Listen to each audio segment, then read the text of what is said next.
Hello बच्चों, let's read the question. The question is, let the magnetic field on earth can be modeled by that of a point magnetic dipole at the center of earth.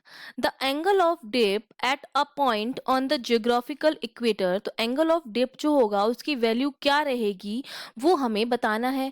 तो basically सबसे पहले तो मुझे ये पता होना चाहिए कि एंगल ऑफ डिप जो है वो होता क्या है.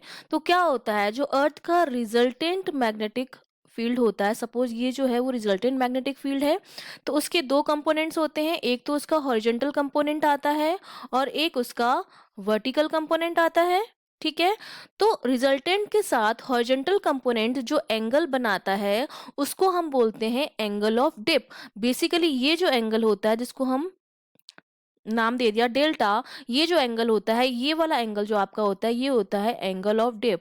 मतलब जो रिजल्टेंट होता है वो हॉरिजॉन्टल कंपोनेंट के साथ जो एंगल बनाता है वो होता है एंगल ऑफ डिप. तो बेसिकली ये वाला क्या हो जाएगा, आर कॉस लैम्डा, और ये वाला क्या हो जाएगा, वी वाला ये हो जाएगा आर साइन लैम्डा, क्योंकि ये हॉरिजॉन्टल है और ये वर्टिकल है.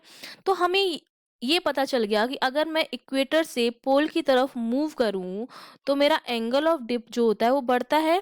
इक्वेटर पर इसकी वैल्यू जो होती है वो 0 डिग्री होती है और पोल पर जो होती है वो 90 डिग्री होती है. ये पोल हो गया और ये इक्वेटर हो गया. और अगर मैं नीचे की तरफ मूव करूं तो वैल्यू जो होगी वो नेगेटिव में भी जाएगी. तो एक तो पॉजिटिव में भी वैल्यू होती है इसकी और नेगेटिव में भी वैल्यू होती है. और वैल्यू जो होती है वो वेरी करती है अगर हम इक्वेटर से पोल की तरफ मूव करें. तो हम देखते हैं कि हमारे जो ऑप्शंस हैं वो क्या क्या हमें दे रखे हैं. पहला जो ऑप्शन दे रखा है इज ऑलवेज जीरो, तो ये ऑप्शन तो इनकरेक्ट हो जाएगा क्योंकि हमेशा जीरो नहीं होता. इक्वेटर पर जीरो होता है, लेकिन जब इक्वेटर से पोल की तरफ हम जाएं तो इसकी वैल्यू जो होती है वो इंक्रीज होती है.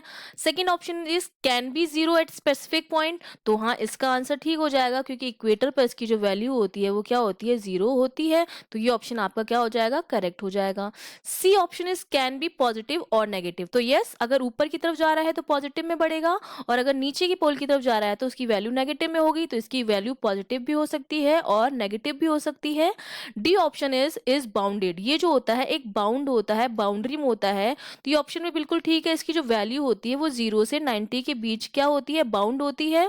0 से 90 के बीच ही होती है इसकी वैल्यू. तो बेसिकली क्या होता है, बाउंडेड होता है. ठीक है. तो we have three correct option, that is B, C and D. Okay, I hope you understood well. All the best.